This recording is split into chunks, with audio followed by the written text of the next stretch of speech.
worlds, one phasing out and another one emerging, is not going without clashes. And the conflicts which were adventures, aggressive adventures which were launched by the US and its allies in Iraq, Libya, Palestine, because the behavior of the United States on what is going on in Palestine is absolutely unacceptable, invading Syria, all this is the repetition of the old, very old habit to create some in the muddy waters. And the Middle East and Europe is not enough already. The NATO under the United States command pronounced last year at the summit that the security in Euro-Atlantic is indivisible from the security in Indo-Pacific region. So they already eye the entire Eurasian continent, including South China Sea, Strait of Taiwan, the Korean Peninsula. They are creating NATO-like military blocks. NATO infrastructure is being promoted to the region. This is a reflection of attempts not to allow the hegemony to phase out. But this is a fight against history. So yes, we are very much sorry for the Syrian people who became a subject of another geopolitical experiment. We are absolutely convinced of inadmissibility to use terrorists like Hayat Tahrir al-Sham to achieve geopolitical purposes, as it is being done now with the organization of this offensive from the Idlib de-escalation area. But you know, what we do in the world, maybe the mentality is different. The Americans, for them, I know them very well, for them what is important, how they are perceived. And they always want to be perceived number one. When they tell something, everybody must say, yes, sir, whatever Uncle Sam decides. In our case, it's not about being concerned with the impression we make on the people. We do things in which we believe. And if we could help, since 2015, could help to keep the Syrian state apart, if we could organize the process with Iranian and Turkey colleagues, which is called Astana process, and we met today, as you mentioned, this in itself was a very helpful process. Nothing goes smoothly in world diplomacy, but the events which we are witnessing today, they are clearly geared to undermine everything we have been doing during those years. And we are sorry not for the image which people see in the person of the Russian Federation or me personally, but we are very concerned with the fate of the Syrian people. We don't want them to follow the fate of Iraqis, of Libyans, and of other nations who were disturbed by the people desiring to keep their domination. The Russian embassy in Damascus is now urging Russian nationals to leave Syria. Does that mean that you believe that Assad may not be able to cling on to power? And if that is the case, are you going to try and save him this time? Well, the Western embassies in Kyiv some time ago suggested for their nationals to leave. The embassies in South Korea are doing the same. It's a diplomatic job. I understand that you need some sensation in your interview. Well, I think it's diplomatic job. You have, as journalists, to care about facts. I have, among other things, to care about my compatriots. Understood, but the sensation surely is the fact that so much of the territory of Syria has been lost in such a short period of time. Do you think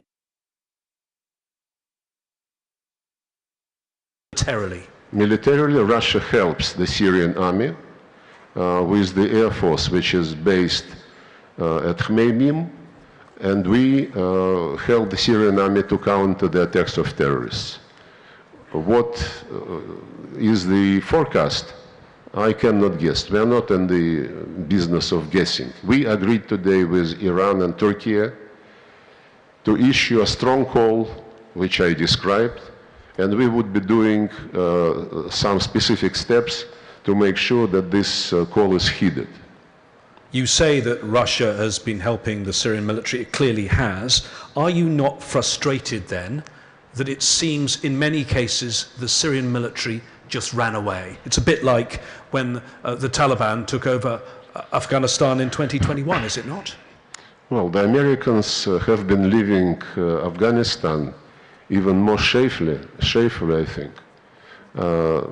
You know, if you want me to try to give my assessment of who behaves how and how this is perceived outside, then this is your right. You are interviewing me, and I think I gave my advice. It seems, however, that you are doing everything to avoid coming to Ukraine. I will come to Ukraine, but I definitely want to talk about the issues in the Middle East first. And I want to come back to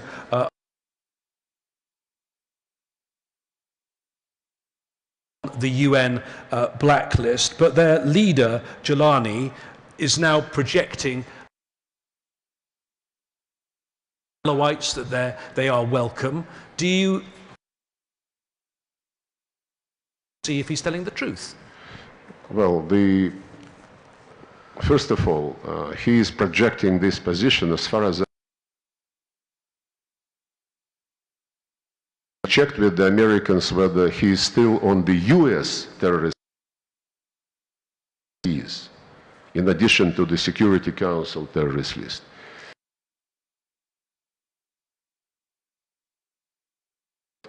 Already something. Is already something. As for the promises he is spreading, I never, challenged the English proverb, the proof of the pudding is in the eating. But there are other cases, and there's one obvious one. The Taliban were on a blacklist, they were allied to Al-Qaeda, and now in Afghanistan, Russia deals with the Taliban. Things change. We never withdrew our embassy from Kabul. The embassy was staying there throughout the American and coalition occupation, throughout their shameful departure, and we never withdrew the embassy. The Taliban, by the way, they are not as an organization on the UN terrorist list. Several leaders of the Taliban are on the personal terrorist list, but I understand what you mean. You are basically saying that life is more interesting and more complicated than resolutions and statements and claims and promises. We'll see how it works. If the opposition, which was mentioned in the resolution 2254, is a responsible opposition, if they care about their country, then they would not allow for this operation to continue. They participate in hostilities as well, and today's call from Iran, Turkey, and Russia should be heard by everybody who is on the ground in Syria. And on the ground in Syria right now, the focus is the battle for Homs.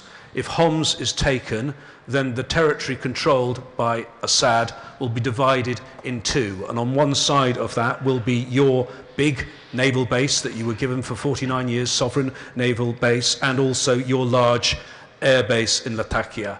Is Russia worried about those? Apparently some analysts say there have been satellite images of Russian vessels already leaving your Tartus naval base.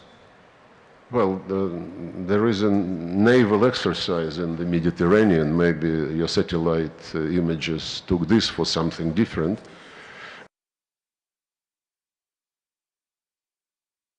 We lost in Syria. We are so desperate. If this is what you need, let's continue. But my point is, I am not in the business of guessing what is going to happen. We are trying to do everything not to allow terrorists to prevail, even if they say that they are no longer terrorists. What about the role of Turkey in this? You met with the Turkish foreign minister here in Doha. Do you think they are controlling the situation or just want to keep on top of the situation? They are very influential actor in Syria, and I think you know this. They are concerned with the security of their border with Syria. We discussed it in Astana format and in the context of Astana plus Syria discussions on normalizing relations between Turkey and Damascus.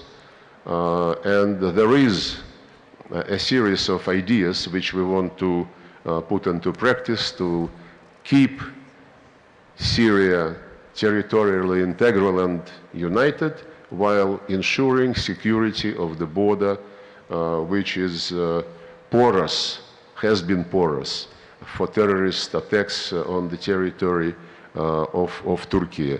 Adan Agreement of 1986, I think, is an example how this can be addressed, and I have between Syria and Turkey must be normalized, and we will be doing anything to be helpful. To finish on Syria, please, Mr. Foreign Minister, you keep mentioning Resolution 2254. If ever it got to the stage of the ultimate part of that resolution, free and fair elections, hand on heart, you cannot believe, can you, that the Assad family, the Assad dynasty that's run this country for 54 years, has run it throughout this war when 500,000 people have died, that they would be elected in free and fair elections, do you? To get to this point, you said yourself that this is a crowning paragraph of the resolution. Before that, you need to implement what comes before it, including sovereignty and territorial integrity to be respected. The Americans' invasion and occupation of the east of Syria, supporting Kurdish separatists, including on the lands which historically belonged to Arab tribes, exploiting oil and food resources, selling them in the world market and financing the quasi-state they're building there. Do you think it is not... To Gaza, over 45,000 people. As you know, back in June, the 10th of June, 14 members of the...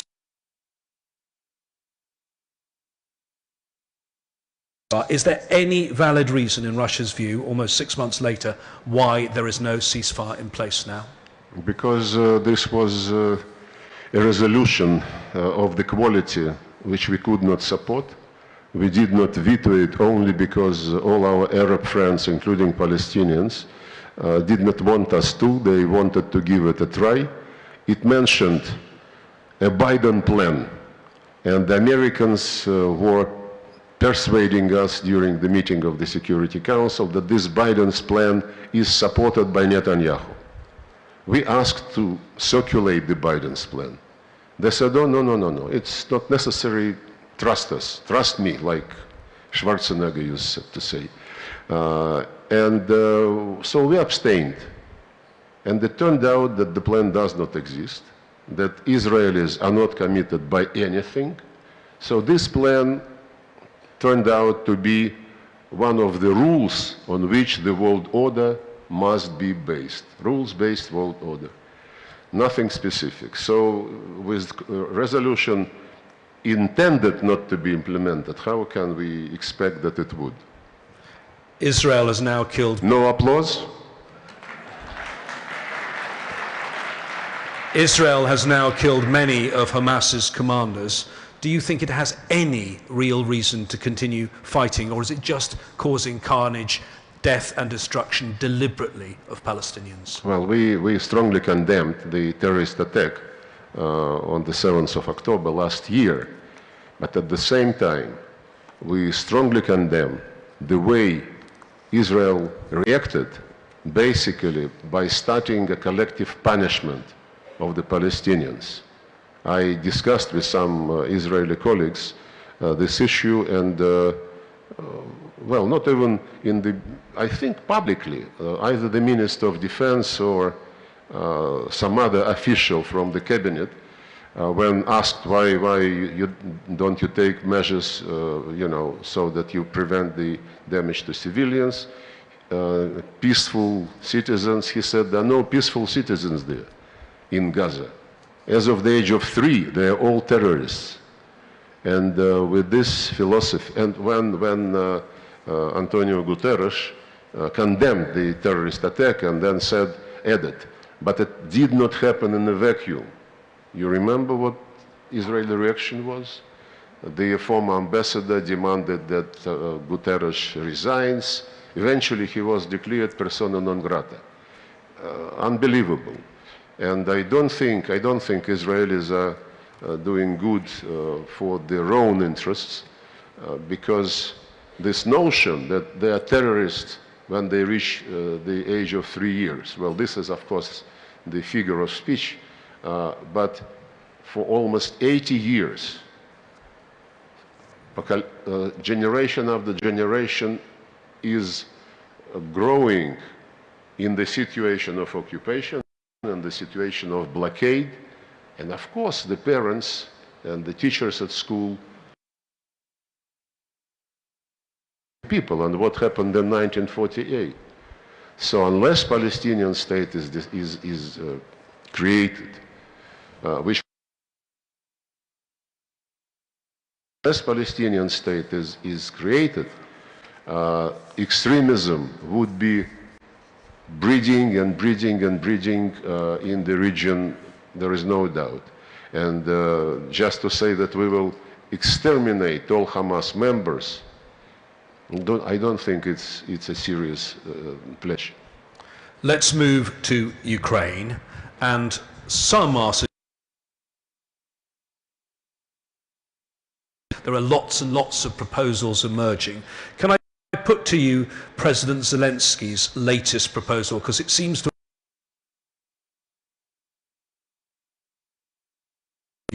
the conflict while still claiming all of the territory that he had before, but with a security guarantee rather like the East Germany, West Germany situation, with Western Ukraine being brought under a NATO umbrella.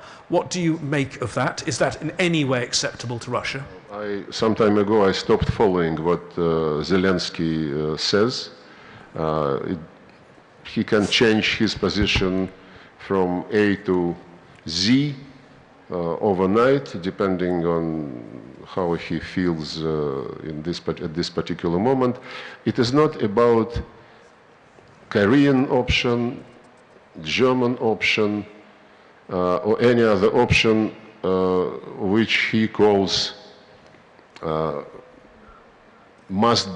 which he says must be based without any alternative on the Ukrainian terms. Fine, then he should draw a map and see how he can accommodate himself and his fantasies. Many initiatives have been put forward, including this infamous and stupid peace formula by Zelensky, which says Russia must withdraw to 1991 borders. Putin and myself, by the way, must go to the tribunal. Russia must pay compensation. Russia must reduce the size of its weaponry close to Ukrainian border, and so on and so forth. But there are plans not coming from somebody who is inadequate, but from people who would like to help and who are motivated by goodwill, like China and Brazil moved a plan which was subject to discussion in the margins of the General Assembly last September. South Africans were circulating some ideas. League of Arab States visited Moscow a couple of times. Members of the working group they created, contact group they created on Ukraine.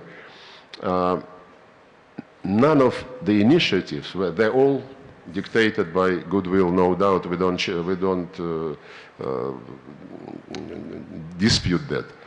But none of them mentions what President Xi Jinping of China proclaimed in his global security initiative, which he made public, I think, in February 2023, not about Ukraine, it's a generic initiative on the principles which you must apply when you address any conflict. And one of the principles says, address and eliminate root causes of a conflict. This is key to any situation, be it lack of Palestinian state and what is going on in the Middle East, or be it Ukraine. The root causes of the Ukrainian crisis are not mentioned in any initiatives, and I met recently with ambassadors accredited to Russia in Moscow, talk about this to them, and whenever I speak to journalists or to political scientists, I always raise this issue. Because to my amazement, what I'm going to say is not reported by anybody. The root causes, 2014, February, because Ukraine, to understand how the association with the European Union would affect its economic relations with Russia, just, some additional thinking, additional consultations to understand how this would affect.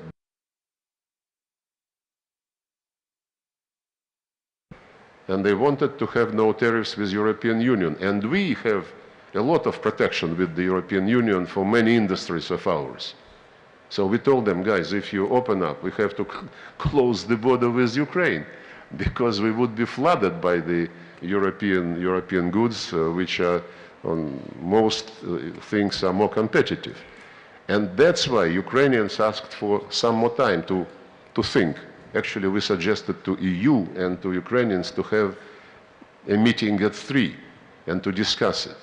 European Union head of the Commission, Mr. Barroso at that time, he said, none of your business. We don't discuss with you our relations with Canada. Anyway, very arrogant.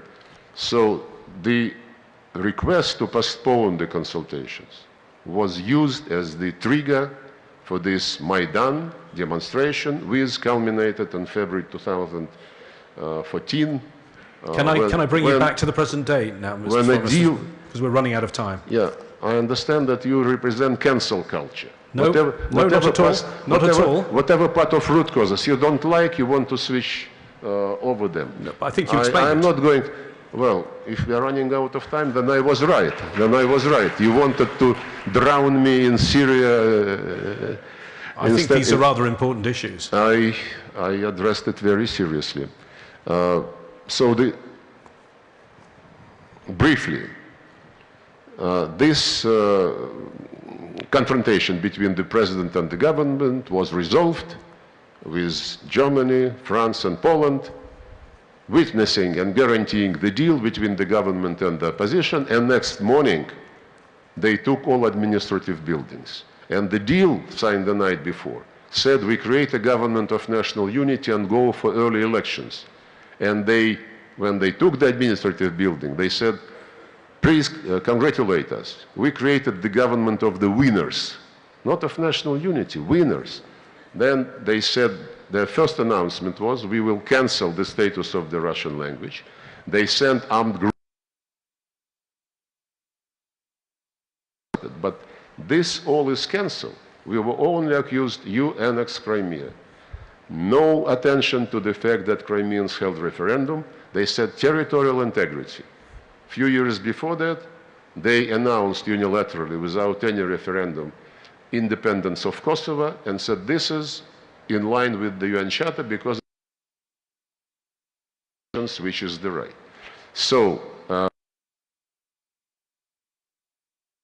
was the basis for decolonization, for awakening of the people who understood that.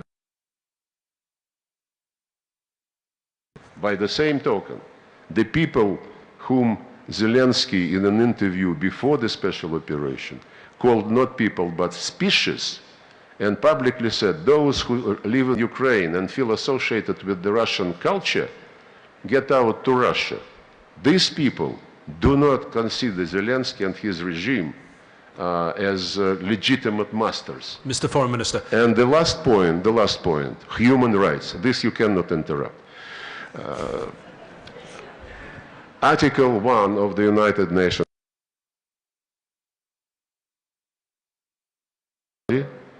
irrespective of race, gender, language or religion.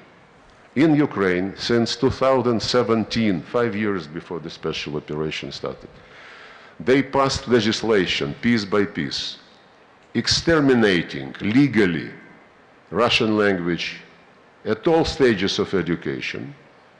In media, Russian TV outlets were closed. Ukrainian TV companies who were broadcasting in Russian were closed. They were storming libraries and throwing out books in Russian language, like Hitler did. And then recently they passed a law prohibiting the canonic Ukrainian Orthodox Church, thus violating the Article 1 of the Charter, which prohibits discrimination on the basis of language or religion. Our Western brothers and sisters, who on any occasion, on something which is happening in any part of the globe, including Antarctic, with penguins and others, put human rights on top, they never mumbled human rights in relation to Ukraine, whether a racist regime has been breeded by them. So those are the root causes, and I hope the people who sincerely interested in promoting some solution and would be drafting some initiative would concentrate on the things which I mentioned, including, of course, non-NATO. NATO wanted to create a stronghold in Ukraine with the plans to build naval bases on Sea of Azov and on the Black Sea. They were eyeing Crimea, and when all this was stopped, you see, the reaction is really hysterical. Foreign Minister, my final question. We have the ATACMS missiles being used by the Americans. We have Russia now using its new hypersonic missiles. We have lots of nuclear talk.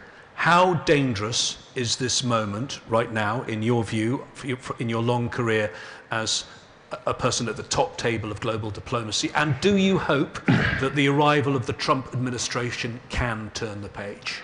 Well, I cannot speculate about the policies which the Trump administration would eventually formulate. There are many rumors, many testing ground statements. As regards the danger, it is dangerous, and I hope you can at some point interview somebody from the Biden administration, because everything they do indicates that they persuade Europeans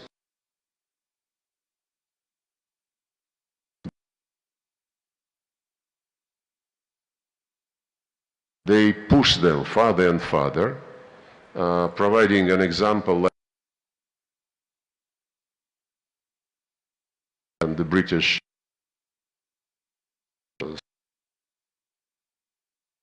more aggressively involved. They also pressure the Germans with Taurus, as far as I understand. And, you know, once Mr. Kirby, who is strategic, whatever, communicator of the communications at the White House, he was asked whether the US is concerned about possible escalation. He said, yes, we are, because if nuclear weapons are used, Europe would suffer. Mentally, he cannot even think about the fact that the US can suffer. With this mentality, it's very reckless for the current administration to push and push and push Europe. I hope reason would prevail. There are wise people in the United States, and we hope that they would be taking the final decision and not those who play with fire. Sergei Lavrov, Foreign Minister of the Russian Federation, thank you for talking to Al Jazeera at the 2024 Doha Forum. Thank you for your time. Thank you very much.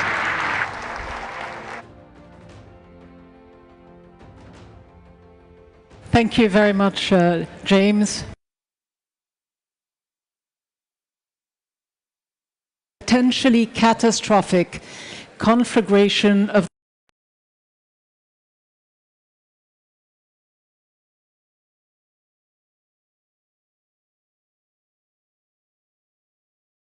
the world's nuclear powers, or will cooler heads prevail?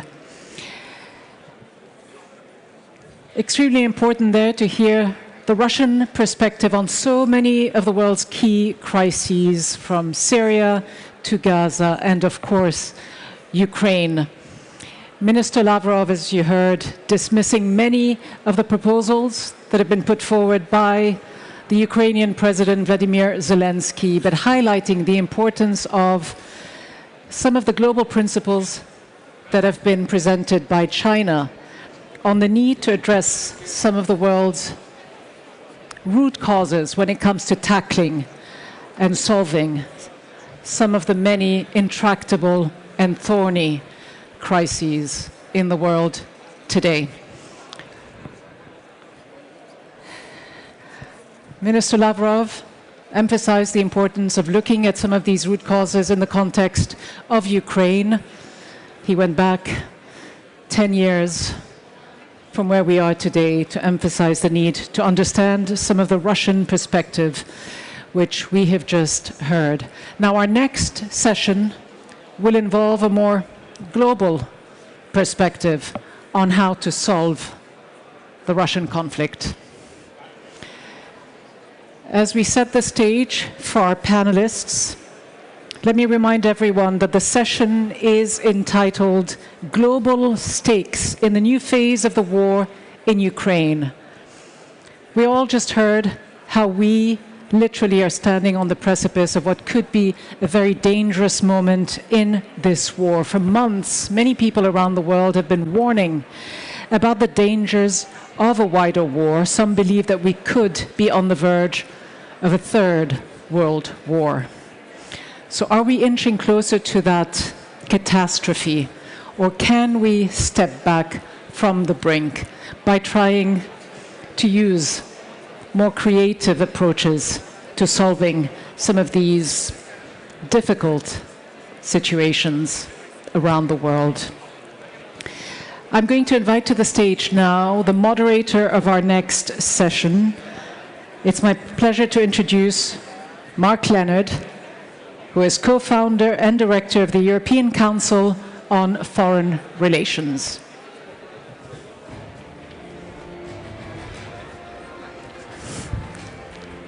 Welcome. Thank you very much. Welcome. Are you going to call the other side?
in fact, already started in 2014 and lasted for centuries.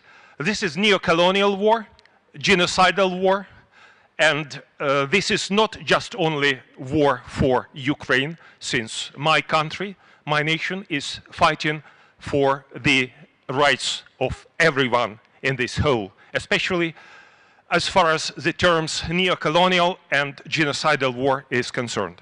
We are grateful for our colleagues, for our friends, allies, partners, for any endeavors aimed at stopping this war. But in understanding of Ukraine, to stop this war means to have a victory. And this victory should be considered as the military and political victory over the aggressor. Otherwise, it will be short stop. Even if ceasefire will be proposed, this ceasefire will give the aggressor state opportunities to refurbish its army and to restart war in few years. That is why only possible outcome for us, the main possibility as a guarantee is a NATO membership. Second, right now we should have all the means for fighting, including all the permissions of using the weapons we are receiving to stop aggressor. At these positions, they are now including the territory of Russia. And last but not least, the destiny of this world is being decided here in the battlefield of Ukraine. There are some other conflicts, but those conflicts currently do not involve such many human resources. They do not cause such many risks for the human civilization, and they do not put the civilization at the very edge of the nuclear war. So, should this world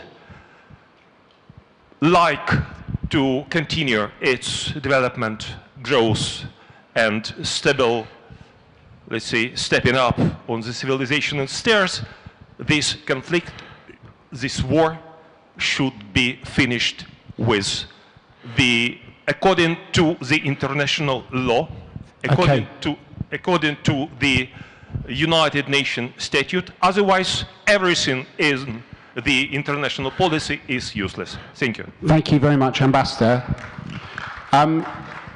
We're, I think, coming to the end of our time, but I think what you asked maybe raises some really interesting questions for all of our speakers. So I'm going to just ask each of them what I think is an interesting question that comes out of you, out of what you said, Ambassador. Firstly, to our friend from Poland, the Ukrainian ambassador talked about a neo-colonial war and a genocidal war. These are terms that we hear a lot in a Middle Eastern context as well. At the very beginning of the Doha Forum, the Prime Minister, Sheikh Mohammed, was talking about Israel using exactly the same language that we heard from our Ukrainian friend about Russia's behavior. How do you think Europeans should be responding to that? Do you think that it's right and helpful either to be using these terms to describe what's going on, and how does one deal with these questions about double standards and find a language to talk about what is obviously a completely existential question for Europeans, but often runs into incomprehension when you talk to people at other parts of the world? I remember in this very forum doing a panel a few weeks after the full-scale invasion of Ukraine, and there was a big gulf between the way that the Europeans speaking about the conflict were describing what was going on, and the way that it was seen by people who came from Africa, from the Middle East, from other parts of the world. How do you think about that sitting in Warsaw? Well, I think that the debate about double standards leads us to nowhere. It is rather a reflection of emotions than facts, and I'd say it is not necessarily a good proposition for international relations or for a serious political debate. Wars are different, and definitely the war in the Ukraine, including for the reasons mentioned by the Ukrainian ambassador, is different than the one taking place in Gaza and in Lebanon.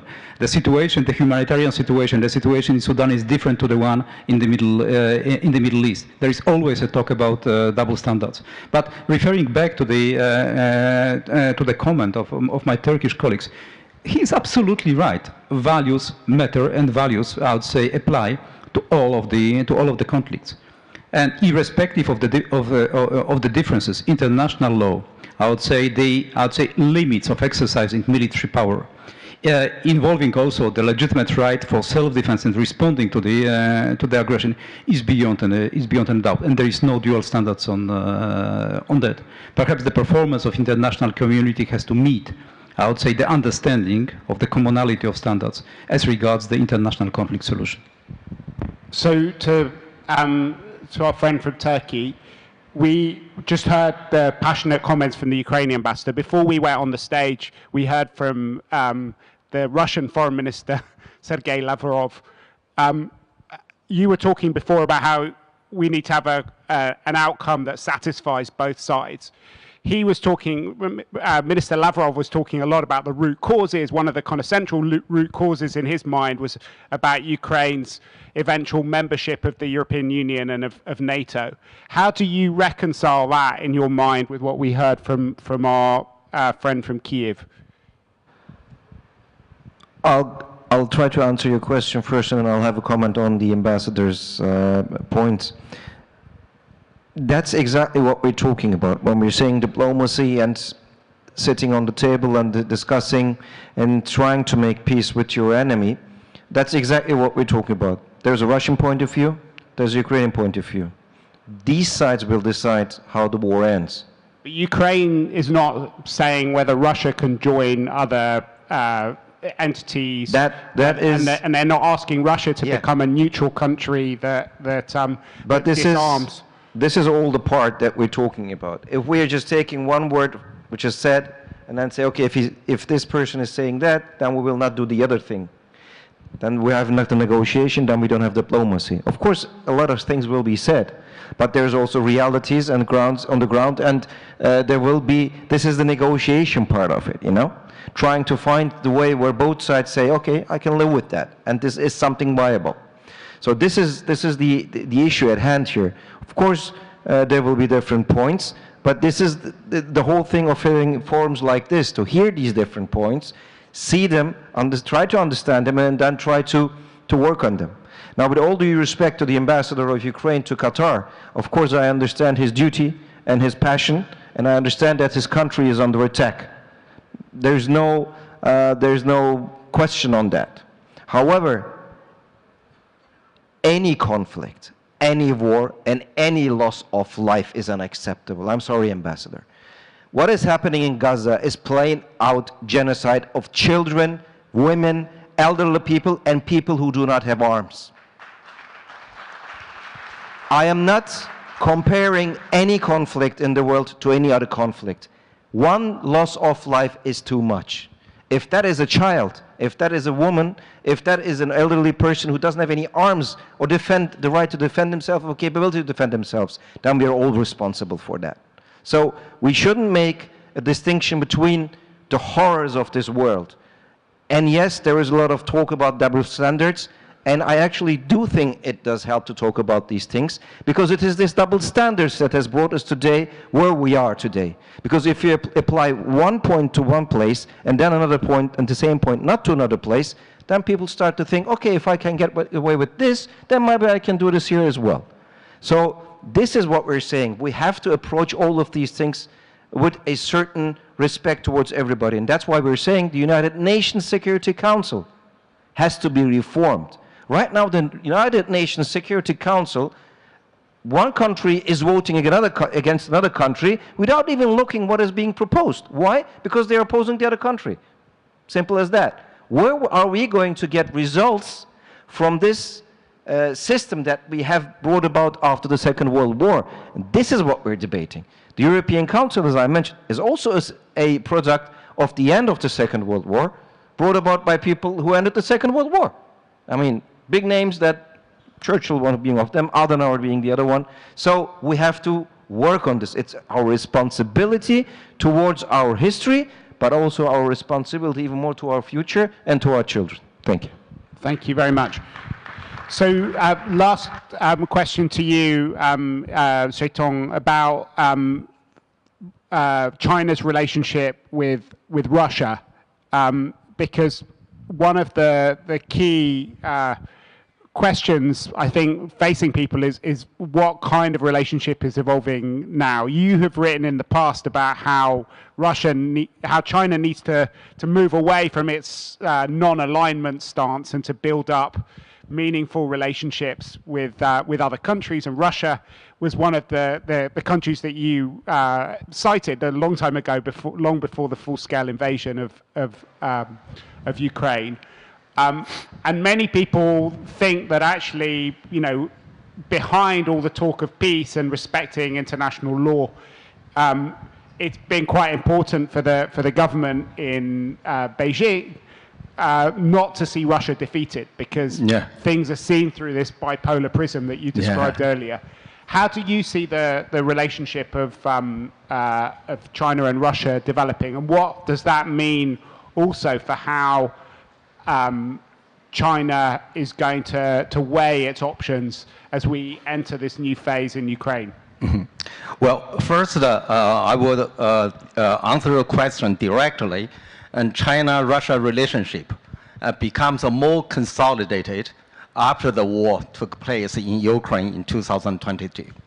If you look at the history of the post-Cold War, and in the early period of the 1990s, China-Russia relationship is not that close, because at that time, Yeltsin desperately want to join NATO.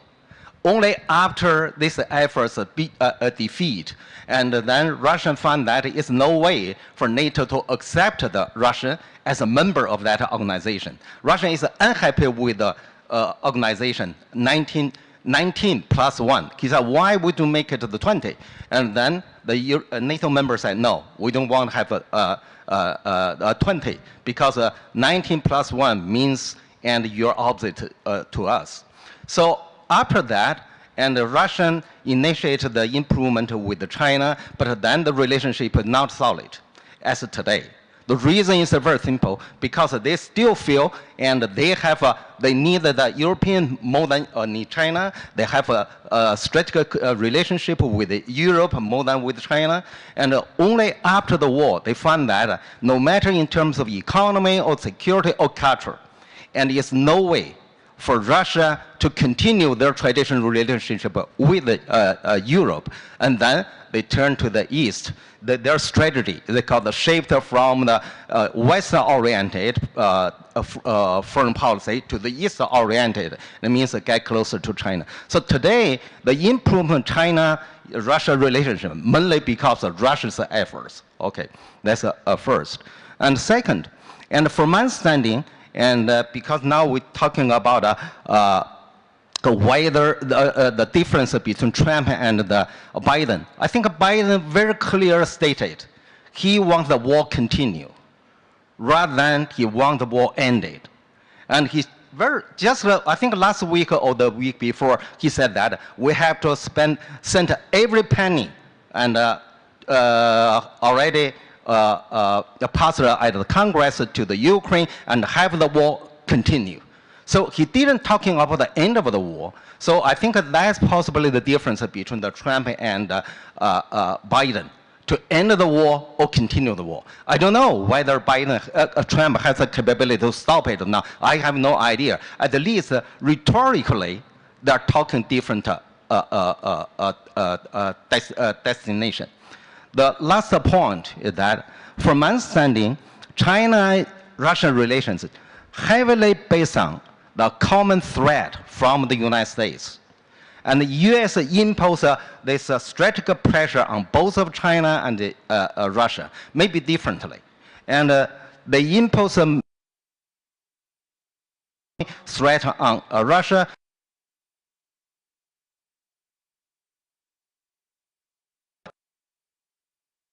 Small yard than China in terms of technology. China and as possible, and because now we're in the digital age. So from my understanding, the more U.S. imposes this common threat to China and Russia, and the relationship will become closer. Thank you very much. It's been an absolutely fascinating discussion. We've gone over lots of really big themes, looking at the European security order, looking at the situation in Ukraine, trying to link that to wider discussions about global order. Maybe you can join me in thanking our speakers for giving us such an interesting insight into the next phase of the war in Ukraine from a global perspective. Thank you.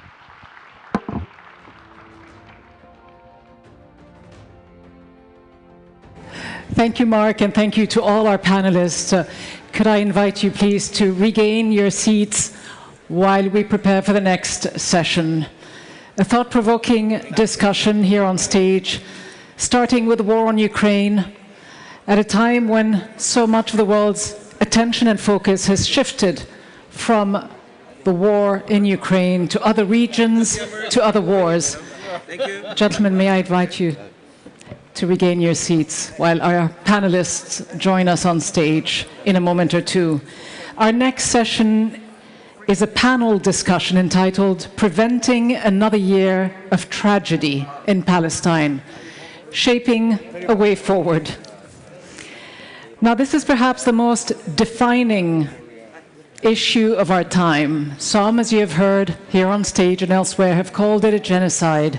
Others haven't. But whatever we may call it, however we may refer to it, one important question facing every leader in the world today, indeed every institution, is how on earth do we allow such a massive scale of senseless killing and devastation to continue for so long?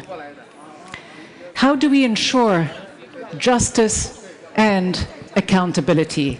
If we are talking about an innovative way of solving the world's problems, do we need new system, or do we simply need to apply them in a non-biased and fair way? How much damage has the tragedy in Palestine inflicted on our common humanity, on our purported values, on our system of international law applied to some and not to others, on our so-called rules-based order? Can we recover from this tragedy in order to prevent the next one? Without further ado, let me invite to the stage our moderator. She is the BBC's Chief International Correspondent, Lise Doucette.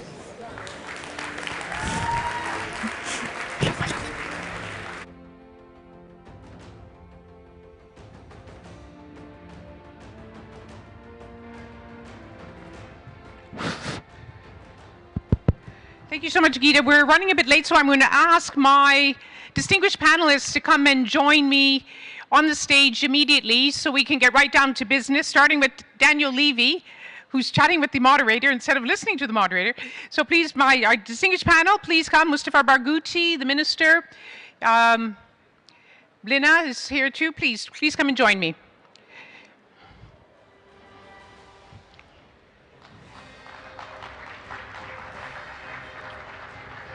Oh, hello.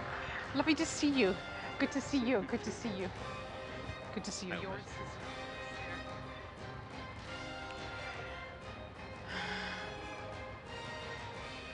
Oh, so he allowed you. yes. I hope I don't go first. No. Excellent. No. Thank you very much for staying on with us in the Al Dafna Hall. Staying on to discuss what Gita has rightly pointed out is one of the defining moments in our time, to use the word that the Doha Forum is using, the tragedy of our time. And I think Gita has sketched out exactly the depth of the suffering, the profound suffering and pain of the Palestinians in this Gaza war, which seems to be without end. The suffering, too, of course, of the Israelis still held hostage in Gaza.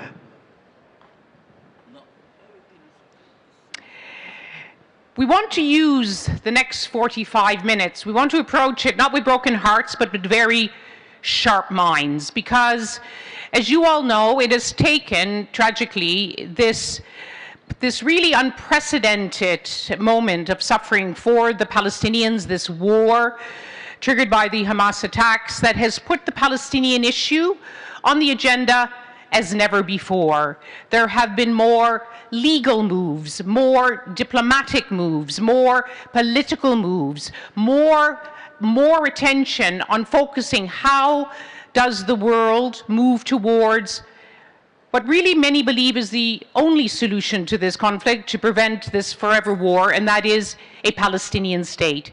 A state for Palestinians which gives them their aspirations to run their own affairs in dignity alongside Israel, peace and security for both of them. So we want to have a very constructive discussion, and we have a great panel to do that with people who are important players on all of these fronts, all of these tools and approaches that are being used now to look at how to put the Palestinian issue not just on the agenda but to achieve results. Sitting right next to me is the Minister of Foreign Affairs for the Republic of Colombia, His Excellency Luis Morgillo. Thank you very much for joining us. And your counterpart from Spain, the Secretary of State for Foreign and Global Affairs, His Excellency Diego Martinez Bello. And then we got one of the best legal minds in the business, and what a business it is, Blina Grawley, who is the senior barrister, she's a KC, senior barrister at Matrix Chambers. And we have Mustafa Barghouti, known to many of you, Secretary General of the Palestinian National Initiative, who has been raising his voice night and day throughout this war, and indeed before it began. And last but not least, Daniel Levy, the president of the U.S. Middle East Project, which is organizing this session. I'm Lise Doucette, a BBC Chief International Correspondent. I'm going to turn protocol on its head, as journalists are allowed to do, and we're going to start by looking at the tools. And I'm going to begin with Blina. Let's just sketch out, because these are really unprecedented moves at the International Criminal Court, the International Court of Justice, what happened in the General Assembly. Never have we seen so much use of these legal tools. Could you just please sketch out for us exactly what has been achieved in recent months? Yes, of course. First of all, thank you to the Doha Forum for the invitation to speak at the conference, but also to speak on such an important topic. As Lisa said, there have been numerous legal démarches, rulings, opinions, orders over the course of the last year. It's not for want of legal processes that Israel's attack on Gaza is ongoing. It is the failure by the international community to uphold those rulings, to comply with them, and to adhere to their obligations under international law. But I'm going to set out briefly the 4 key processes that have occurred or are ongoing this year in relation to Gaza and in relation to Palestine more broadly. The first is, of course, the International Court of Justice's advisory opinion handed down in July, a seminal opinion that makes clear that Israel is occupying the Palestinian territory, that is unlawful, that it must be brought to an end as soon as possible. And the United Nations General Assembly has, of course, said that that means within 12 months of September, so by September of next year, that it is in violation of the right of Palestinians to self-determination, that the settlements must be dismantled and settlers repatriated to Israel, that Israel is in violation of Article 3 of the Convention for the Elimination of Racial Discrimination, which prohibits segregation and apartheid, and there must be restitution and reparation for Palestinians. But equally importantly, what the advisory opinion makes clear is that third states are under an obligation not to recognize as lawful Israel's presence in the occupied territory, duty not to render aid or assistance to Israel in maintaining or entrenching its presence in the occupied Palestinian territory. Critically, a duty to distinguish in their dealings between the territory of the State of Israel and the occupied territories, and a duty to cooperate with the United Nations to bring the occupation to an end as soon as possible. So that is an absolutely critical and seminal opinion by the International Court of Justice. There have been 2 other cases before the International Court of Justice, 2 contentious cases. The first is South Africa versus Israel, in which I was instructed, in relation to which the court found that there was a real and imminent risk of prejudice to the rights of Palestinians not to be subjected to acts of genocide. And having found that risk, the court ordered 3 sets of provisional measures against Israel, with which Israel is required to comply. And they include to ensure, for example, humanitarian aid to Gaza, to allow fact-finding missions into Gaza, and to ensure that the Israeli military does not commit acts of genocide, including killing and harm.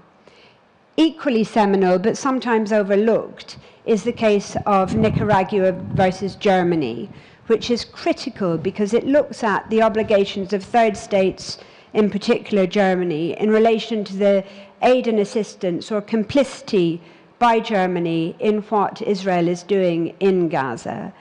And whilst the court didn't order provisional measures in that case, it did make some very, very clear pronouncements. It took the opportunity to reiterate the obligations on third states under Common Article 1 of the Geneva Conventions to ensure that the Geneva Conventions are upheld even in conflicts where the state in question is not itself a party, and also the duty to prevent genocide. And what is so important and so interesting about that ruling is that the court saw it particularly important to remind states of their obligation relating to the transfer of arms to states involved in a conflict where there is a risk of violation of the Geneva Conventions or the Genocide Conventions, and the court made clear that they apply in the context of Israel's attacks on Gaza. And then finally, as you will all know, there are the arrest warrants that have rather belatedly, but at last, been issued by the International Criminal Court, including a warrant for the arrest of Benjamin Netanyahu, the Prime Minister of Israel, for war crimes and crimes against humanity, including starvation.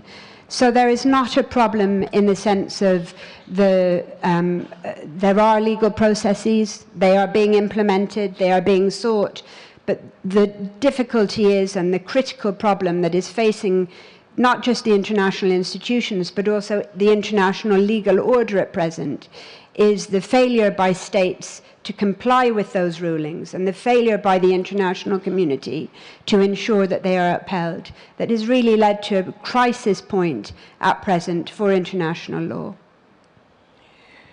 So you have sketched out, the word of the war has been unprecedented right from the moment. There is so much that is unprecedented about this war, and so too on the legal front. Would you agree that unprecedented, that so many of the world's top courts, so many of the sharpest legal tools the international community have been wielded, but as you've hinted, they haven't really moved the dial. They haven't achieved what they're intended to achieve, which is justice.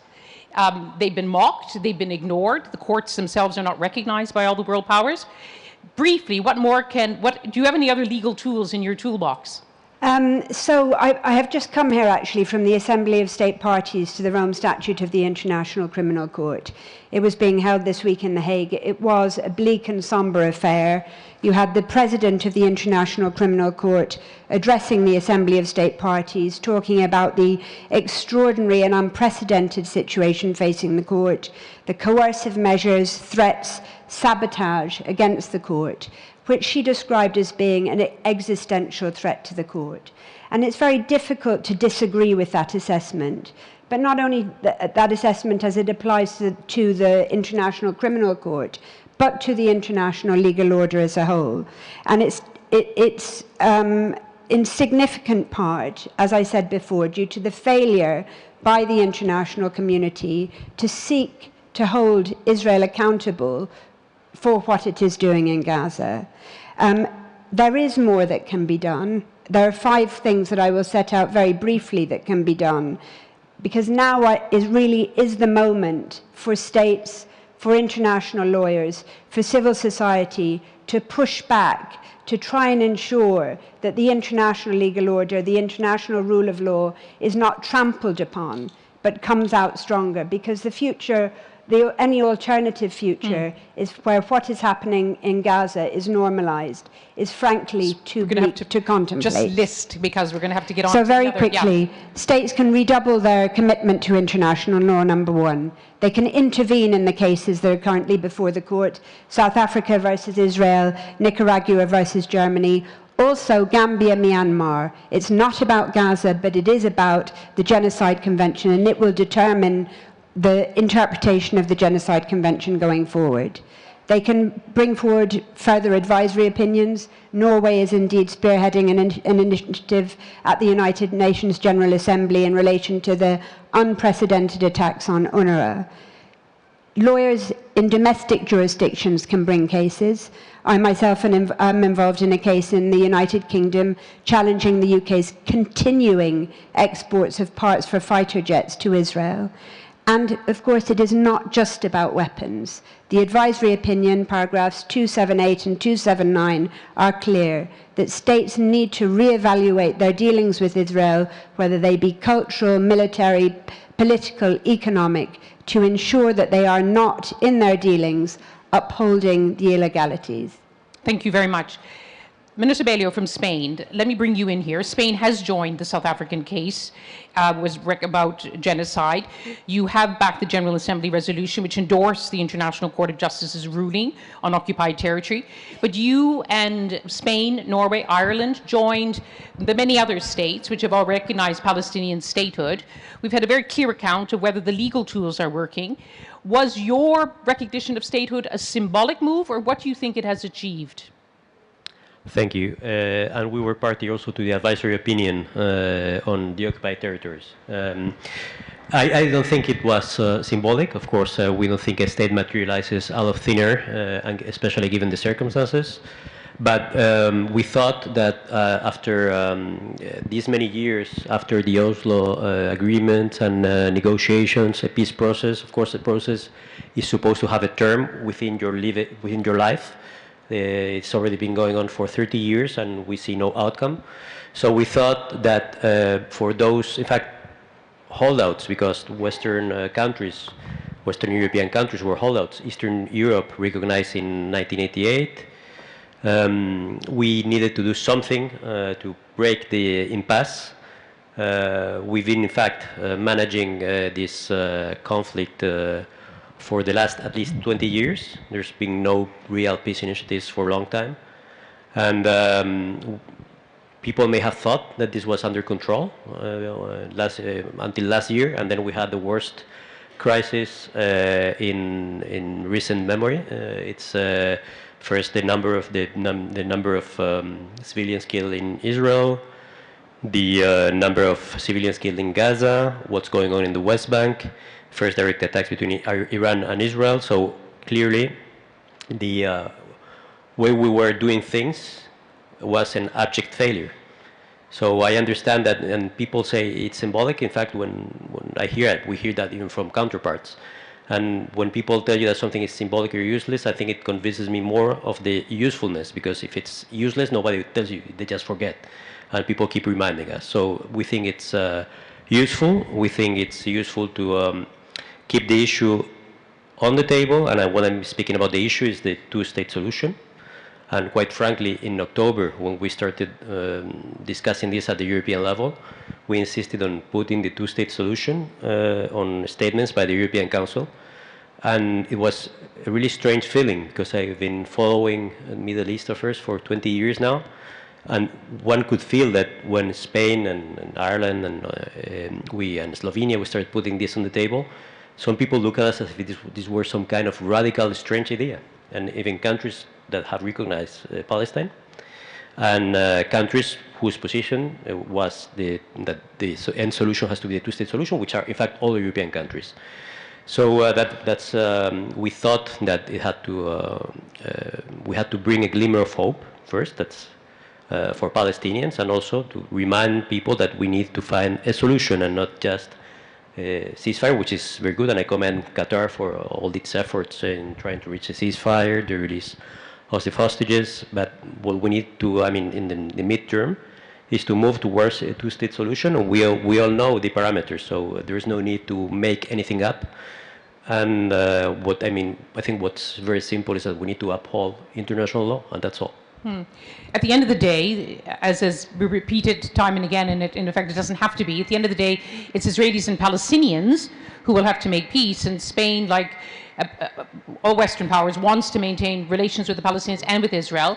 The then Foreign Minister Israel Katz said thank you for the service to Hamas. They called it anti-Semitic. How do you balance, at the same time that you need to send a very strong signal of the recognition of the aspirations of Palestinians, but you also have to work with Israel to achieve that. So how hard a diplomatic juggling act is that?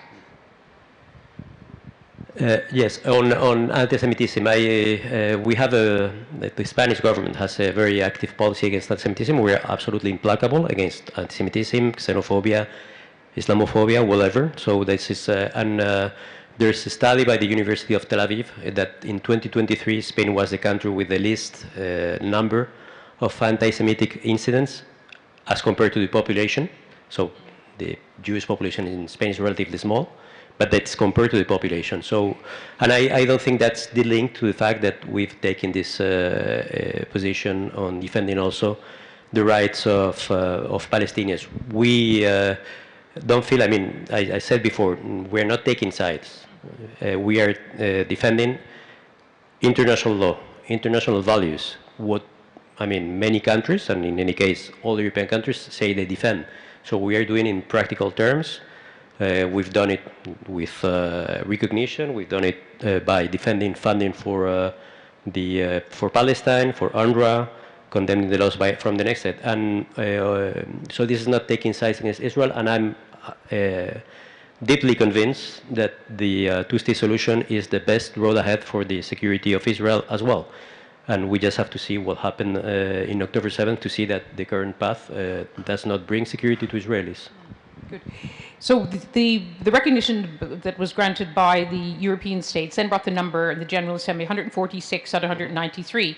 And of course, I think, Your Excellency, Minister Mrigi, some of you might say, well, what took you so long? You know, we've recognized them long ago. And Colombia has been one of the countries which has gone even further. You came out and said bluntly, what's happening in Gaza is a genocide. You cut diplomatic relations with Israel. You stopped your trade, your military trade. What do you think is being achieved by even taking a harder line on than your Spanish counterpart? Thank you for this opportunity and to participate in this with this distinguished panelist. Why did it took so long? It's like we recognized the Palestinian state in 2018. If you have a resolutions from the UN that say that you have the two-state solution, you have to recognize the Palestinian state. It seems logical within the diplomacy of sincerity. We promote the diplomacy that is diplomacy for peace, to promote life, and you promote life when you protect the human rights of people and their dignity. And that's what President Petro has been saying. He said that before the October 7th at the UN, asking for a conference to talk about the Palestinian questions. But we need, obviously, to recognize that what is happening is a genocide. He said that first. Why? We need to remind the numbers. More than 45,000 people are being killed, assassinated, including babies, in the 21st century. That people, all the world is seeing. It's the first time that the world is seeing how the genocide is happening. And we need to say that straightforward. It's happening. More than 100,000 people also have been wounded. Here we heard this morning the journalists that have nothing to do with this conflict, just to inform humanitarian workers. We are seeing how hunger has been weaponized. And we are creating in a very, in a high hypocrisy way, there some alliance to fight hunger, when hunger has been weaponized within the eyes of everybody. That in the 21st century, we cannot allow to happen. And this is what Colombia is saying. 70% of those assassinated have been women and children. So that's the fact. That's the fact. That fact is challenging the rule-based international order. That's the preoccupation of Colombia. That could happen in the future to us when the international system have been unable to implement their own decisions. When one state is challenging the international system. Why is challenging? Because there are and you mentioned that, there are third states that are supporting that genocide. That cannot happen. So what do you... In the 21st century, let me continue. And this is the legal order that have been challenged. What countries can do is some state is not behaving in the way it should to defend the rights and dignity of any person, human being. So what Colombia is doing? First, to say things as they are in a potent way. It's a genocide. Second, to take the measure that Colombia can take. We don't have the power of the global north. We don't have the money or the weapons or the political possibilities of create coalitions. But at least what we can do is cut relations with those who are not behaving in a way it should behave in the 21st century. And this is not against the Israeli people or the Jewish people, because they are saying that Colombian government is anti-Semita. No. There is a government of Netanyahu that is behaving in that way. We cannot allow that to happen. Second, what we did, to support any action to stop the genocide, the action of South Africa, other action that be taken at the International Court of Justice. We support the warrant of arrest, not just to the Israeli leadership, but also Hamas. They behave in a way they should not behave. So we support that at the International Criminal Court. We support the pronouncement of the UN. We do whatever is in our hand. We are providing, we don't have much money, but we are providing humanitarian assistance. We send some flights from Colombia to El Cairo, to Egypt. We send some flights to Beirut in Lebanon, and we have that much. How come countries that have the power to stop it are not doing it? And I get emotional with this because I'm coming from a people in Colombia, black people, that also have been in the middle of this situation. So this is in our government, the government of President Petro, we talk that way because in the 21st century, we cannot allow that to happen. Thank you. Thank you. Thank you for your strong statements. Mr. Barghouti, you've heard that I think the international community is using legal, political, diplomatic tools like they have never done before. Are they doing enough? And what more could be done from your Palestinian perspective? Well, yes, Colombia is doing a lot. And Spain? The problem, and Spain is moving in the right direction, and Norway as well. But what about the rest of the world? What about the United States of America? What about Britain? What about Europe? And for us today, what I want everybody here to understand, we are the people who are facing now existential threat. A combination of 3 war crimes. The war crime of genocide, the war crime of collective punishment, including starving people now while we talk in the north of Gaza and everywhere in Gaza, including ethnic cleansing that is happening in front of the whole world. 7.5% of the Palestinian population in Gaza have been already killed or injured. If that had happened in the United States of America, you would be talking about 24 million people killed or injured in less than a year. Is that acceptable? And the question here is, why Israel is allowed to have this impunity? Why Israel is allowed to be above the law and above international law? Are we all equal human beings or not? At the end of the day, Elise, the question is, are we all equal human beings or not? Are we subhumans, as the Israelis are trying to say? And for how long the world can tolerate that? I think the war on Palestinians in Gaza and in Palestine in general is raising very major question for the whole globe, for international community. A big question. Why double standards? Why in the case of Ukraine, 11,000 sanctions on Russia and none on Israel? 57 years of military occupation, 76 years of displacement and ethnic cleansing. Why? The big question is, what is the right of self-defense? Is the right of self-defense, does the right of self-defense mean the right to commit crimes? And does it mean the right to defend crimes that Israel is committing? These are the big questions. Are we facing here only Israeli aggression and its impunity? Or actually, let's be frank, we are also facing racism, global racism against Palestinian people, and global racism and colonial ideology that is allowing the slaughtering of Palestinian people while the whole world is watching. So what is needed? I mean, I thank you for everything you said about international law. I thank Colombia, I thank Spain for this, and Norway and others.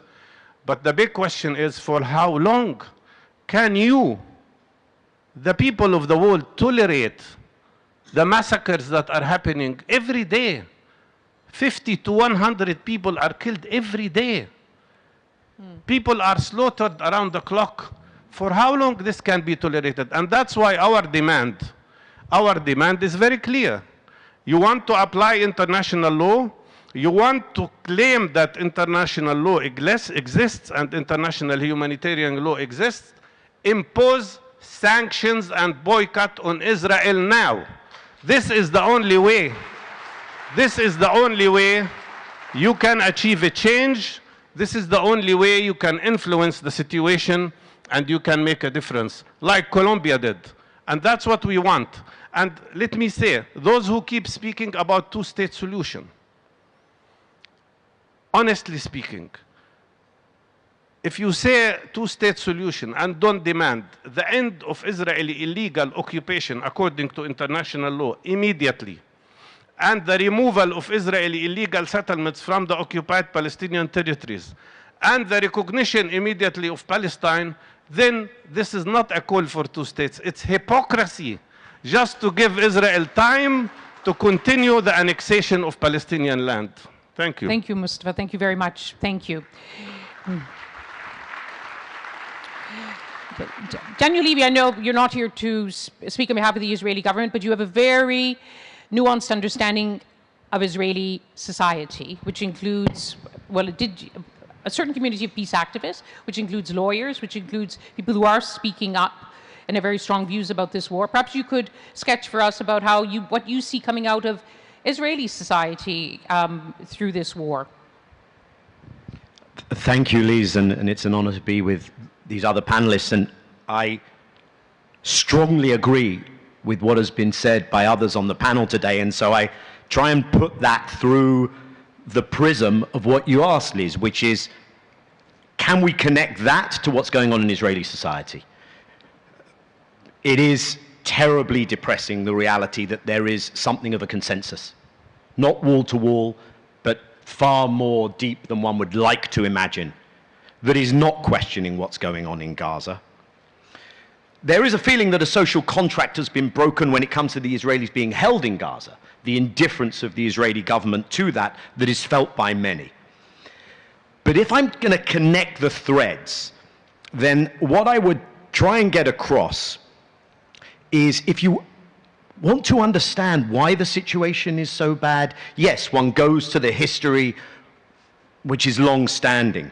One has to bring in the factors that are more immediate. The Israeli media has played a really terrible role, and I think it will people will look at this, and in fact some Israeli human rights NGOs, you mentioned those, have written to the Attorney General saying that Israel Channel 14 is operating as Radio Rwanda did in that genocide, in encouraging these crimes.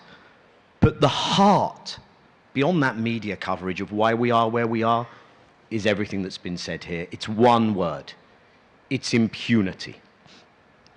Because Israelis do not see cost or consequence, do not see an incentive structure which makes them question whether this is the right path. And I don't want to paint a distorted picture. Of course Israelis will turn around and say, you know, how dare they sanction this? And unfortunately it's been raised here. They will use the accusation of anti-Semitism. And I want to align with what Ministers Belio and Rogilo said. When you cheapen that accusation and you use it recklessly, something that is real and serious, like anti-Semitism, loses its meaning and it undermines the struggle against anti-Semitism and racism. So I fundamentally believe that if one can change that incentive structure, then a cohort of Israelis will say, yeah, I don't like what they're doing. But they will also say, okay, maybe something is going wrong here. Maybe I have to think again. And when it comes to changing that incentive structure, we've heard it here, but maybe I can draw on the things that I think might be most impactful. First, I very much align with the geopolitics is shifting. And if the West is determined to prove to the world that international law, human rights, the UN Charter, the international court system are a con, then a world which sees a value in those things will have to double down in trying to make them meaningful, as we've heard from others. It's 70 years in April to Bandung, and the work of decolonization has not been finished. But I would also say this, and I don't think anyone does after the mobilizations we've seen, but let's double down on people power. Because we are all consumers of products. We all buy things. Some are unionized workers. We all consume media. And if our media is saying, well, we don't have anyone in Gaza, we can't use citizen journalists, that's not good enough. We make choices every day. There are sovereign wealth funds. Some people are sports fans. If the international sporting authorities are not going to do the right thing and say a country committing these crimes cannot participate as normal in sport, then just as done with South Africa, when it was protesters, it was fans who made normal sport impossible in an abnormal reality of apartheid and genocide, that has to happen again. And one can document, I think it was referenced here, one can document not just what the leadership is doing, but if Israeli soldiers are going to take to social media and post evidence of their own criminal activity, then as Blinne said, if they then want to travel, there are things that can be done via litigation today. They should be on notice. And the world should have an interest in putting guardrails around something that's paid insufficient attention to, that the killing fields of Gaza are testing out the weaponry of robotic, automated AI weapons, things like the Lavender system, that may be coming to a neighborhood near you very soon. And that should concern everyone. But I want to say one other thing, because that's one side of the equation, right? How we might change the Israeli incentive structure. But there has to be another side to that equation, and it's perhaps not talked about enough, and it's difficult to talk about. But Jewish Israelis will have to be offered a way out. Jewish Israelis will not be secure while Palestinians are living under a regime of structural violence and their rights are denied. But they need to know that they can be secure under a different reality. There's no two states on the table today, let's be honest. What might be on offer is the formalization of a Bantustan. And perhaps partition is driving this zero-sum reality of apartheid. So we need to sketch a future in which the replacing of an ethno-nationalist regime guarantees that after that is gone, Jewish Israelis will actually be more secure than they are today. That has to be on offer. Okay. I don't want to sound Pollyannish, but I think that is more realistic than the idea that Jewish Israelis will be safe if they remove or try to ground Palestinians into submission, and that's not a safe world for anyone. Thank you, Daniel. Thank you. We have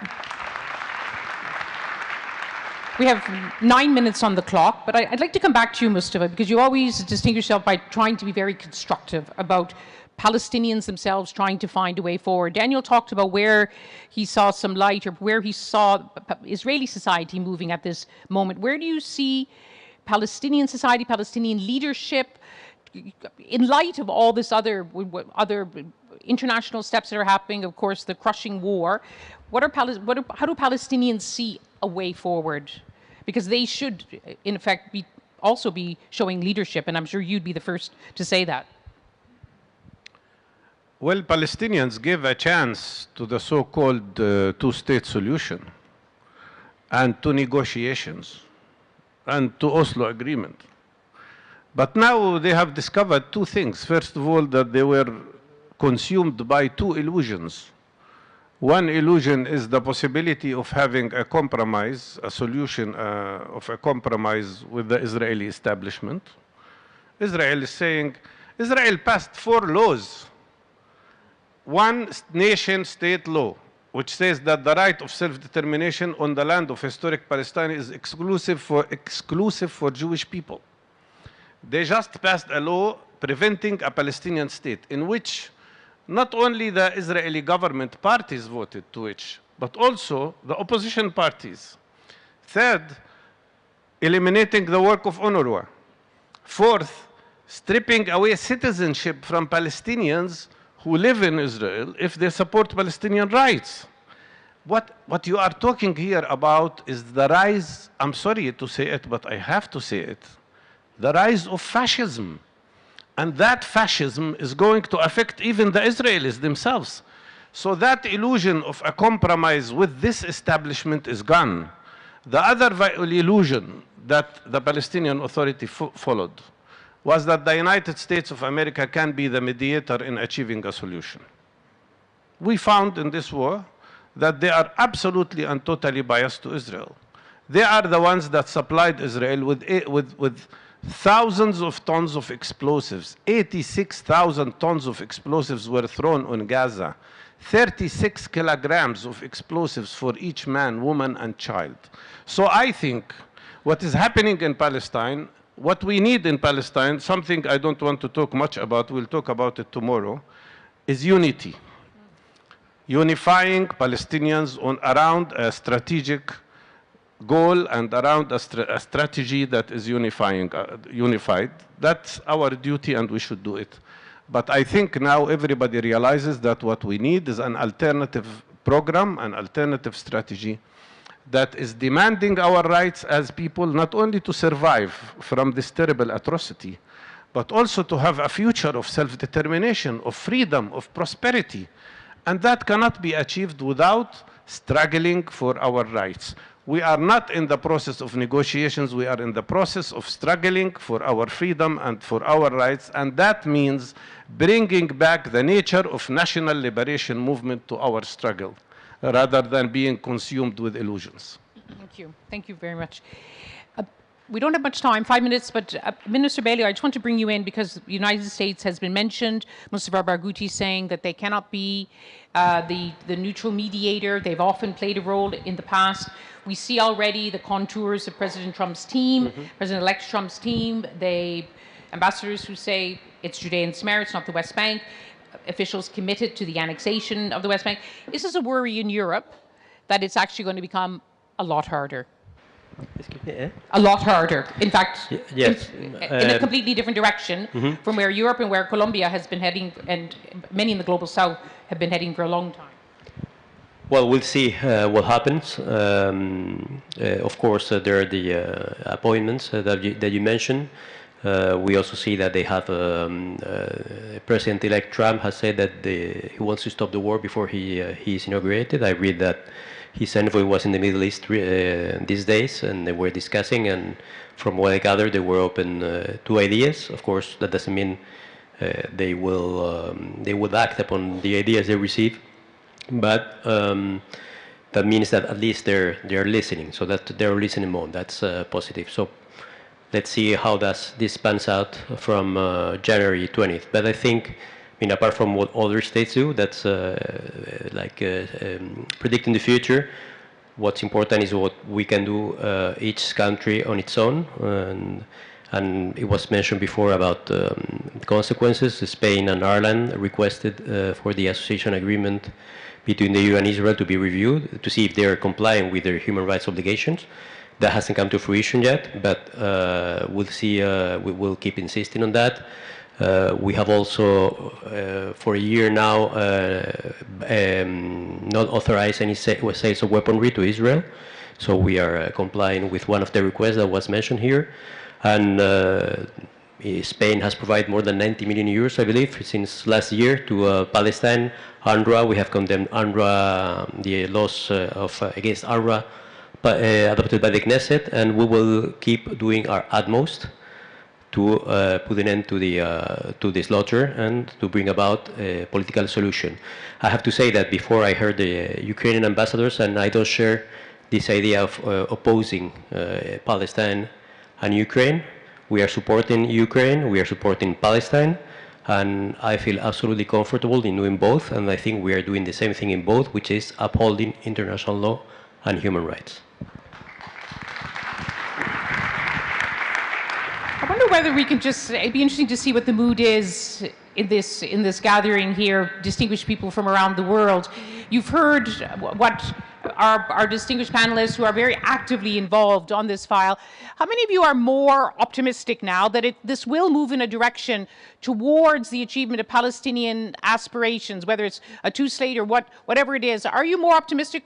Well, those who are more optimistic now than they were before? Ooh la la, not. And how many of you, given what you've heard just now, including what's happening politically in the United States, how many of you are getting more worried? Oh, okay. One last comment from you, Minister Murgy.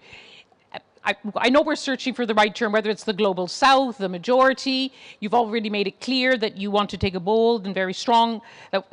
Very briefly, because we've got literally a minute, what more could be done in this context? Well, what we can do is gather coalitions, and those coalitions need to come from the global south, because we are the ones seeing that for us is key to have a rule-based international system. When one country is one vote, and that requires some reform of the UN system and other systems, to have the opportunity to talk on an equal setting with those from the global north, to respond to crises like the Palestinian one, Palestinian question, but we have others that have been forgotten. And we need to respond to that, to really move into the world that is more peaceful, more stable, and guarantee the rights of anybody in the 21st century. Linda, we have less than a minute. Just one last word to leave with this audience who go back to wherever they come from and they have their own toolbox that they could do something. One last suggestion from you.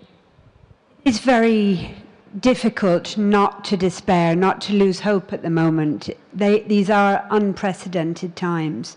But what I would say is that none of us here have yet earned the luxury of despair, because none of us here have yet done everything there is that can be done.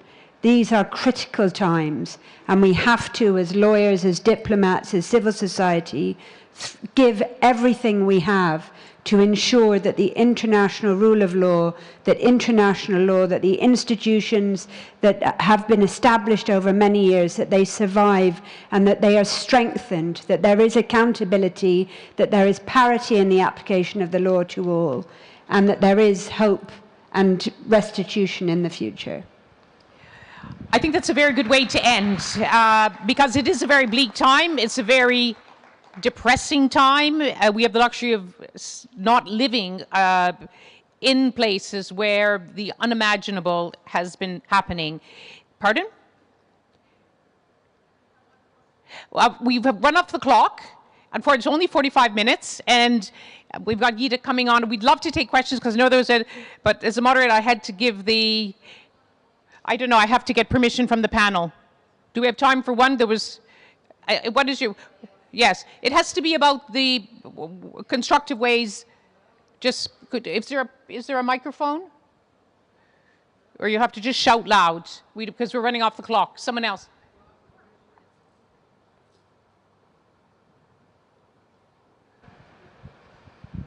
Please identify yourself and I'd love to give you more time. I'm so sorry, I couldn't prevent myself to intervene and ask a very quick question to Mr. Levy because there is a very important thing. My name is Isra Saleh, I'm a Gazan, I'm a Palestinian Gazan. Welcome. Okay. Welcome. There is like very weird way here when we're talking about the Palestinians and the Israeli people. We believe that we are all human and there is here nothing to do with the humanity or like making people upper than the others. My question is, who's gonna compensate for the Palestinian for all their loss? We lost a lot. I lost personally. I lost my home. I lost my country. I lost my city. I lost the souls. No one talk about the Palestinian lost. And you right now just talk about the Israeli security and how we can just secure the Israeli people and saying that, okay, if we don't give the Palestinian their rights, we will lose the Israeli people security. Very quick. Thank you all, gentlemen. Thank you for the all ministers. Colombia, you explain more than what we will Palestinian explain because, you know, and I'm sorry that as a believer in international law, you have to lose your belief in the international laws. So if we want to go forward to believe that there is two countries, as a Palestinian, we believe that for 70 years we saw nothing for two countries and this solution. There are people right now, they're believing more. This is like to give you some hopeful for this believing. Like how we can go more forward while you are respecting the Israeli lives and you don't respect the Palestinian lives and you're treating them with hunger. You're fighting kids like standing every day on the lines for just having one meal. How you're gonna secure this? How we can talk or speak in hope while we are facing all of this. We are suffering. As His Excellency mentioned, the Palestinian only they're suffering. How you're gonna solve this? Thank you. Thank you very, very much for insisting. It was very important to hear from a Palestinian from Gaza, and we're profoundly sorry about your loss and your loss of all the people near and dear to you. Thank you very much for your intervention. And to speak on that, Daniel was asked to speak about Israeli society, and that is why he didn't speak about Palestinians. We understand your question, but I think Daniel, his record is that he speaks a lot about Palestine. But please, Daniel. What I was trying to sketch is nothing will change if Israelis, ordinary Israelis, Israel as a state, does not pay a cost for what is being done in Gaza and what has been done for decades. Nothing began on October 7th. Alongside that, you have to offer Israelis something better than actual existing Zionism and permanent occupation and violence against your people. So you have, I'm not saying offer them, you know, more PA security forces. That's the opposite of what I'm saying. You can't change the equation if you don't address this thing. You can never get back what has been lost in Gaza. No one can ever get that back. But I would suggest that people do make it clear to the state of Israel that there needs to be restitution, compensation, that this doesn't end here. It's something that others have pursued, and you should pursue it. And I genuinely believe the Palestinians should be the ones saying to parts of this region and to others, no, no, no, no, no, no. You don't come in and compensate for the Israelis. Yes, we need assistance, but this is not instead of pursuing justice also in the future in that respect. And let me just close by saying this. there was an item on an Israeli news channel. Finally, an anchor, his name is Raviv Drucker, showed something, a CNN report about the hunger in Gaza. There was hell broke loose that the mainstream Israeli media was actually showing for once the reality in Gaza. Israelis could, of course, find out about it. Some are involved in it, but they haven't been doing that. And the one thing, when I was a negotiator, the one thing that we were never allowed to engage in, which has been done in other conflicts, was something called truth and reconciliation. And that has to be part of our narrative. People have to have a mirror placed in front of them in terms of what they're doing right now, and to be held accountable for that. Thank you. Thank you very much for your question. Thank you to our panelists. And thank you to all of you for joining us at this panel. I wish I could take more questions, but I'm under pressure. I'm really, really sorry. Thank you very, very much. Thank you. Minister, thank you so much. Thank you very much indeed, Lise. Thank you to your fantastic panelists.